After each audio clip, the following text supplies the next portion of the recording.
Après le 5e commandement vient le 6e commandement. Tu ne commettras point d'adultère, ou tu ne commettras pas d'actes impurs.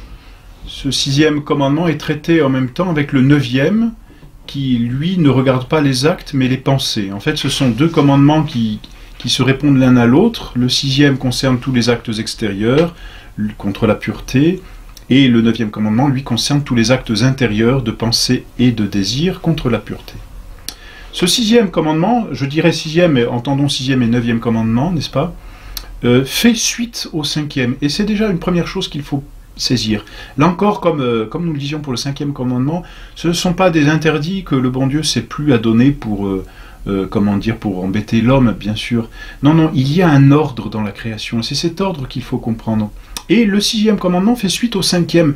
Il est dans la continuation même du 5e. C'est très intéressant de comprendre cela parce que ça permet de mieux comprendre même les vertus qui sont liées à ce 6e commandement. Le 5e commandement donne pour ordre, n'est-ce pas, de ne pas tuer, parce que la vie est précieuse, n'est-ce pas? Alors le 5e commandement, lui, s'occupait de la vie de l'individu, de l'homme, d'où le péché contraire qui est l'homicide. Le 6e commandement, lui, concerne toujours la vie, mais la vie de l'espèce. Et l'homme n'est qu'une partie aussi de son espèce. Et c'est un bien pour l'homme que de prolonger son espèce dans le temps, de continuer, de faire continuer son espèce. Aussi, le 6e commandement, tout naturellement, est ordonné à la conservation, non pas de la vie individuelle, personnelle de l'homme, mais est ordonné à la vie de l'espèce, c'est-à-dire à la continuation, à la prolongation de la vie de l'espèce. Donc c'est dans cette optique-là qu'il faut comprendre ce 6e commandement qui défend finalement l'espèce humaine. Alors, voilà pourquoi il est dit « tu ne commettras pas d'adultère ». C'est-à-dire que tout ce qui s'opposerait à la conservation de l'espèce, qui se ferait en dehors de la conservation de l'espèce, est un péché. Pourquoi? Parce que ce serait satisfaire un plaisir personnel et égoïste au détriment d'un bien commun. Et le bien du tout est toujours préférable au bien de la partie. C'est une déviation, c'est une faute que de préférer la partie au tout. Le détail dans un tableau est toujours joli, mais le détail ne se comprend que dans l'ordre au tout. C'est pareil, nos membres du corps se définissent par rapport à leur ordre au tout. Et on a parlé de la mutilation, elle est un péché parce qu'elle vient priver le tout d'une de ses intégrités. Et bien de la même façon, tout ce qui empêche le bon développement de l'espèce va contre le tout de l'espèce. C'est pourquoi tout ce qui s'y oppose est un péché. Un péché qu'on appelle de luxure. Le bon Dieu a donné certains organes à l'homme et à la femme, auxquels il a voulu même adjoindre un certain plaisir pour que l'homme, justement, lutte contre son égoïsme pour la prolongation de cette espèce. Et malheureusement, l'homme a retourné cela contre Dieu, et là où le plaisir était la conséquence d'un don de soi pour le tout, l'homme a voulu séparer ce plaisir de son ordination au tout et en vivre purement égoïstement. Et ça, c'est un péché, à proprement parler, c'est un péché mortel.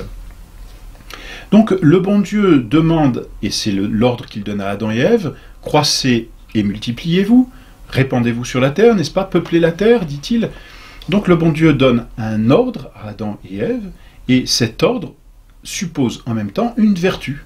Parce que tout ce qui est ordonné au bien, toute action pour le bien, est un acte vertueux.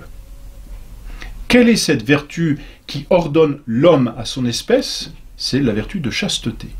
Qu'est-ce que c'est que la vertu de chasteté? Le mot le dit en latin, chasteté vient du latin castigare, qui veut dire châtier. Alors, châtier, ça ne veut pas dire punir pour le plaisir de punir. Châtier ici, ça veut dire remettre à sa place. Depuis le péché originel, l'ordre qu'il y avait dans l'homme, de la grâce qui se soumettait la volonté et l'intelligence, qui se soumettait les passions, qui se soumettait le corps, a été complètement corrompu. De sorte que cette unité par laquelle l'inférieur était soumis au supérieur, cette unité a complètement volé en éclats, et l'inférieur a préféré suivre sa voie en dehors du supérieur. On peut, par analogie, voyez, imaginer que dans une société, l'enfant ne serait plus ordonné à ses parents, que une société ne serait plus ordonnée à la patrie, voilà, agirait en dehors. Eh bien, c'est ce qui s'est passé par le péché originel. Et la chasteté consiste à redonner à l'âme son pouvoir sur le corps et à resoumettre le corps à l'âme c'est-à-dire pour que le corps soit ordonné à l'âme, c'est-à-dire à la propagation de l'espèce. Donc c'est la chasteté qui est la vertu maîtresse de ce commandement. La chasteté nous porte à nous abstenir des plaisirs illicites de la chair. Des plaisirs illicites de la chair. C'est pourquoi il existe une chasteté conjugale, c'est-à-dire qui règle les rapports dans le mariage, et il existe aussi une chasteté virginale qui consiste à s'abstenir toute la vie des plaisirs de la chair. La chasteté est nécessaire, elle est la vertu directement opposée à la luxure, et c'est une vertu obligatoire.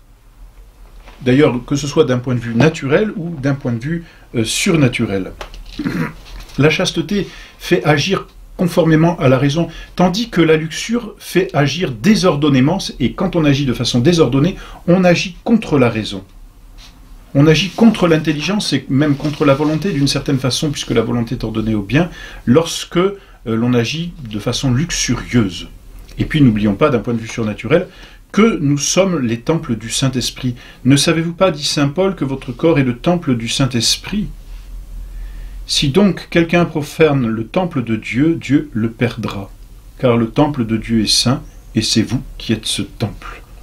Voilà, on trouve ça dans l'Épître aux Corinthiens, une première Épître aux Corinthiens, chapitre 3 puis chapitre 4. C'est une vertu excellente, la chasteté, contrairement à peut-être à ce que peuvent croire nos contemporains. La chasteté est une vertu excellente. Elle suppose, c'est vrai, une certaine mortification, parce que c'est une remise en ordre de la soumission du corps à l'âme. Mais la chasteté engendre dans l'âme une grande paix. Et c'est très clair. Et celui qui vit de luxure n'est pas en paix, c'est certain. Et malheureusement, j'ai envie de dire presque que cela se voit dans le monde par un visage torturé. La chasteté procure à l'âme une très grande joie. Elle procure à l'âme aussi une très grande fécondité dans le bien. Celui qui est chaste est beaucoup plus fécond dans le bien. Et il suffit là de relire les vies des saints, n'est-ce pas, pour s'apercevoir de cette fécondité dans le bien, et même tout simplement des évangiles. Et puis ensuite, la chasteté bien mérite une grande récompense au ciel, naturellement. Alors, le 6e commandement interdit donc, empêche, interdit, non, le 6e commandement demande la pratique de la vertu de chasteté, qui est un ordre, c'est cela qu'il faut comprendre, c'est pas qu'un interdit, c'est un ordre, c'est-à-dire c'est une paix, parce que quand c'est le désordre, c'est pas la paix. Donc quand le corps est ordonné à l'âme et que l'âme est soumise à Dieu, là il y a de l'ordre et là il y a la paix. Et en fait, le 6e commandement vise cette paix, cet ordre, cette unité, vous voyez, cette harmonie en l'homme. Tandis que la luxure vient briser cette harmonie. Voilà pourquoi il est dit, tu ne commettras pas d'adultère ou tu ne commettras pas d'actes impurs. La luxure, c'est donc l'amour des plaisirs déshonnêtes. Déshonnêtes, c'est-à-dire désordonnés, c'est-à-dire des plaisirs qui sont cherchés en dehors du mariage, et le mariage est institué pour la procréation. Le mariage est ordonné à la procréation des enfants. Eh bien, tout plaisir voulu, cherché et éprouvé en dehors du mariage, c'est-à-dire en dehors de l'acte conjugal, est déshonnête et il est péché. C'est un péché grave, c'est un péché mortel. La luxure est un des 7 péchés capitaux.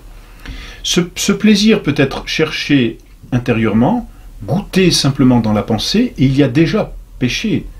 La simple pensée d'un plaisir luxurieux est un péché. Le désir, même non assouvi, mais le désir volontaire d'un acte luxurieux est déjà un péché mortel. Pourquoi? Parce qu'il est le désir de ce qui est mauvais, il est déjà la volonté de ce qui est mauvais, et n'oublions pas, le péché est dans la volonté. Et ensuite, bien sûr, l'acte commis extérieurement est aussi un péché grave. Voilà pourquoi le 6e commandement défend déjà toutes les actions déshonnêtes, les plaisirs malheureusement solitaires, les actes qui sont commis hors mariage ou qui sont contre nature, comme malheureusement on le voit dans la société aujourd'hui, de tout ce que l'on appelle les homosexuels. Tous les actes qui sont détournés de la fécondité volontairement, que ce soit par la pilule, le stérilet ou tous ces moyens contraceptifs, sont aussi des péchés mortels. Ils sont désordonnés de leur fin. Et la désordination de la fin, c'est un péché grave. Parce que c'est cela qu'il faut comprendre. Parce que la fin, c'est la perfection d'une chose. Imaginez ne serait-ce qu'un ingénieur construire une machine et l'utiliser pour une autre fin, ou la détourner de sa fin. l'ingénieur qui construirait une machine pour laver le linge et qui y mettrait de la vaisselle. Ça abîmerait la machine, ça abîmerait la vaisselle. Parce que cette machine est détournée de sa fin. La fin, c'est ce à quoi nous sommes ordonnés. La fin, c'est la perfection de l'homme. Voilà pourquoi, tout péché de luxure détourne l'homme de sa fin et de la fin qu'est la procréation. Il est donc un péché mortel. Et malheureusement, aujourd'hui, la société est à ce point corrompue qu'on vit comme au temps de Sodome et Gomorrhe, malheureusement, et on sait le châtiment que Dieu a réservé à ces deux villes extrêmement fécondes, dans une nature absolument merveilleuse. Il ne reste plus rien, et rien ne repoussera. Préparons-nous malheureusement à un tel châtiment. Et en même temps que ces péchés extérieurs sont proscrits, eh bien tous les péchés intérieurs aussi sont proscrits. Donc les regards impudiques avec réflexion, sans nécessité, avec passion, vous voyez, désordonnée. Quiconque regardera une femme aura déjà commis le péché, dit notre Seigneur Jésus-Christ. Et c'est Job dans l'Ancien Testament qui disait « J'ai fait un pacte avec mes yeux pour ne pas même penser à une vierge ». C'était absolument merveilleux, c'est dans le chapitre 31 de Job. Voilà, et puis toutes les pensées, les désirs, et puis même tout ce qui peut être occasion de ces péchés-là est défendu. Parce que se mettre dans l'occasion de péché, eh bien c'est déjà vouloir le péché. N'oublions pas que les effets de la luxure sont quand même assez terribles. Parce que la luxure vise un tel plaisir du corps que finalement, au lieu de soumettre le corps à l'intelligence et la volonté qui deviennent avilies. C'est-à-dire, les supérieurs deviennent désormais soumis à l'inférieur. Et la conséquence, c'est bien souvent un obscurcissement de l'esprit. Et souvent, le luxurieux ne comprend pas qu'on lui reproche la luxure. Et il ne peut plus le comprendre si vraiment il est enferré là-dedans. Malheureusement, il faudrait pratiquer la chasteté pour arriver à cette hauteur de vue. Il ne peut plus comprendre. Son esprit est obscurci.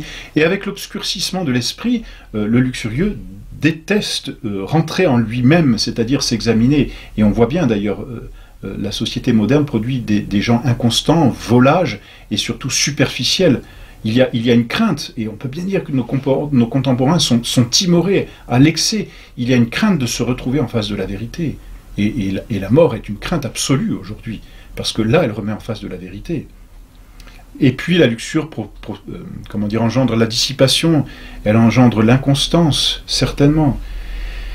Elle engendre une grande faiblesse de la volonté qui n'est plus capable de lutter, qui ne veut plus. On est à une époque de volonté débile, au sens de volonté inconstante et fragile, c'est ce que veut dire le mot débile étymologiquement.